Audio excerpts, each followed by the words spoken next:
There's a thing that happens in that town, in that area, where the people that think outside of the norm say it in like whispered, hushed tones.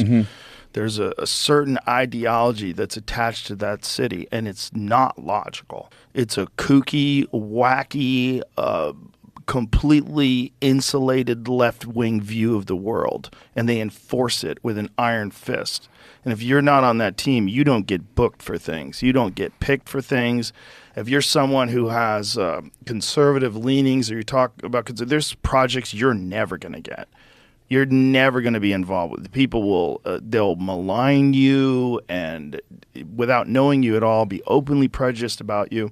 And so no one does it. So everyone who goes over there who's just like desperately trying to make it, they're desperately trying to get in movies, they're desperately trying to get a recording deal, whatever it is they're desperately trying to do. The last thing they want to do is do something and talk about something that's going to politically get them at odds with the people that run the studios. So no one does. Everybody just follows the same sort of wacky ideology that these people take from the universities. They go straight into working as a PA and straight into working for executives and producers, and all of those people are indoctrinated. They're all in this wild-ass cult of weirdness. And then you have people that move there to try to make it. And these people are just always going on auditions. So they're always like, please choose me, please choose me.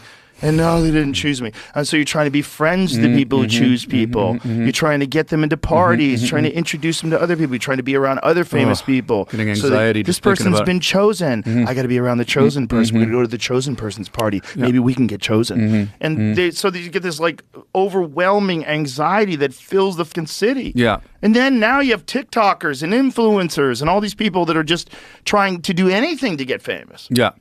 And that the reality stars and all that started it all off, and the fucking Real Housewives and all that wacky shit. You get away from that. You're like, oh, there's real people out there. There's real people. That's a storm of anxiety. And just a hurricane of confusion and Zoloft and wah! And everyone's losing their mind, and everyone's in therapy, and everyone's fucking nuts, and everyone's trans. It's out of touch. Yeah. It's just a crazed cult. Yeah, it's like, you start out as a stand-up comedian and you are trying to, poke holes in the absurdity of the world, and you're saying things that are not being said on stage. And then, as, you all of a sudden get brought into, and I'm sort of saying the every stand-up comedian, every outlier, every person that's doing something different, a punk rocker, a skateboarder. My goofy show was so out there when I was making it. And I was making it, I was rebelling against, in Canada, in my little public access show. I was kind of trying to rebel against what obviously seems like a formulaic, mainstream way of thinking to create art, right? And then you move to Los Angeles because, the show got on MTV. I ended up moving to Los Angeles. Now I'm talking about myself now. Trans. All of a sudden being asked to go on, the show, the Tonight Show, Saturday Night Live, and you're on these shows. And, I was sort of a bit of a naive, moron, basically, like in purposefully so. I would go on these shows, try to go nuts, right, and try to do something crazy and just try to sort of almost disrupt the whole format of it, right, in those first couple of years as a naive person who didn't understand how Hollywood worked. And I was just, I went on, I had a similar thing to our last appearance here on Jay Leno. I went on Jay Leno when I had a film coming out. I went on Jay Leno and I came up with this bit. Let me roll the bar. They had remember they had the bar cart, the J bar. I'll roll it out on stage during the show, and then I'll do a shot of Jaeger with Jay. Jay doesn't. This is a crazy story. I probably told you this before, but I do a shot of Jaeger with Jay, and Jay doesn't drink. So he said, okay, well, I'll throw it over my shoulder, right? So we go there, and I'm with my buddy who's, as a buddy who, like, pushes you further into the darkness, right? Like, you got a bad idea, and he pushes you further and makes it even worse. Use the force. Yeah. So we're in the green room getting ready. I'm in the green room with my buddy getting ready to go on the show, and he goes, do a shot now before you go on. I'm like, oh, okay, so I do a shot now before I go on, right? And get ready to go on. The bit's all approved with the Tonight Show, It's a gag. They know I'm doing real Jaeger, right? But it wasn't planned that I would do a shot before I go on. He goes, do another shot before you go on. 2 shots. 2 shots. Do another one. So now I walk out, I'm 3 shots in before the show even starts. Oh, boy. You're hammered. Well, pretty quickly. And then I got out there and I did a shot, and the audience goes crazy and cheers, right?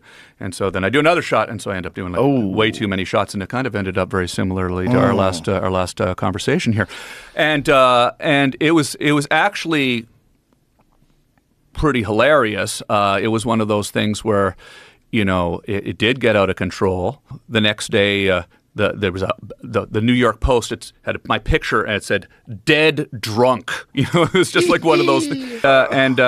Jay called me at home the next day. You okay, man? You really kind of went. But then then that was sort of the beginning of me realizing, you can't. Why Tom Green went on Leno and deliberately got drunk. Yeah, and in hindsight, I go, well, that was kind of the outrageous kind of young version of me that I was doing on the show that made perfect sense to do that for a gag. But then, the naive kid in me didn't understand, well, a lot of people in Hollywood did not understand that and then got mad. And the movie studio. People got mad at you? Well, like the movie studio, I was on promoting a movie and they were like, oh, we don't want you to go any more talk shows for the movie. I'm like, well, what? It was a joke. It was a joke. And they're not interpreting it as a joke. They're interpreting it as me being kind of out of control. Which, yeah, exactly. But it was a manufactured out of control. I was out of control, but it was planned. It was planned confusion, right? So, but that kind of subtlety didn't really kind of pass the smell test. So then you start to go, oh, geez, I better tone it down a little bit. Better tone it down a little bit because this, and you sort of end up falling into that feeling where all of a sudden you're, like you said, going to an audition or driving out to a meeting and. Or just being a person that you're not. Yeah, exactly. Like if you're hosting a late night talk show and all of a sudden you're this sort of wearing a tie, this odd button down. And trying to make something that they like and fit into their mold and, try to get your own little creative shots off within that mold. But no longer are you actually being purely yourself, right? Right. And you can't. It's not even possible. Then, you end up living there for 20 years, and it becomes normal pretty quickly, right? And then you sort of slowly forget, this is just the way it works, I guess, now. And then eventually, one day you go, I'm getting out of here. And I got to say, when you moved here, it was a bit of a light bulb, I think, for me too. It was inspiring for me because I sort of realized, oh, look at that, Joe's leaving. Because you were always at the Comedy Store, all the clubs. It was a scene in L.A., and you're thinking, wow, like Joe's just going to go do it on his own and just turn his back on this whole infrastructure here. And I was like, yeah, you can do that. You don't have to be here. And it was really inspiring, and it inspired a lot of people.